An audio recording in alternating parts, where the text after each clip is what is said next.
মিরপুরে বাংলাদেশ ক্রিকেটে যোগ হলো নতুন এক ঠিকানা, টাইগার্স ডেন। দেশের পুরুষ ও নারী ক্রিকেটারদের জন্য শেরেবাংলা জাতীয় ক্রিকেট স্টেডিয়ামে উদ্বোধন করা হয়েছে বিশেষ এই লাউঞ্জ।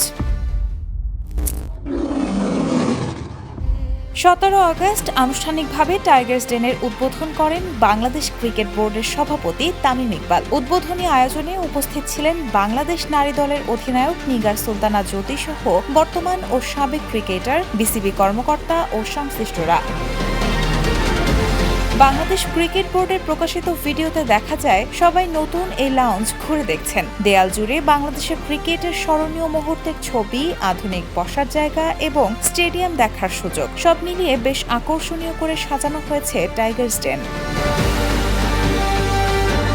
বাংলাদেশের হয়ে অন্তত একটি আন্তর্জাতিক ম্যাচ খেলা সব পুরুষ ও নারী ক্রিকেটারের জন্যই থাকবে এই বিশেষ জায়গা। এখানে ক্রিকেটাররা বিশ্রাম নেওয়ার পাশাপাশি আড্ডা, ম্যাচ দেখা ও একসঙ্গে সময় কাটাতে পারবেন।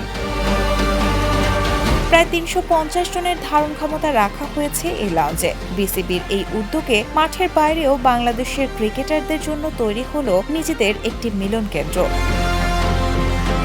Raihana moon, the news. দেশে দেশে সবার সাথে দ্য নিউজ।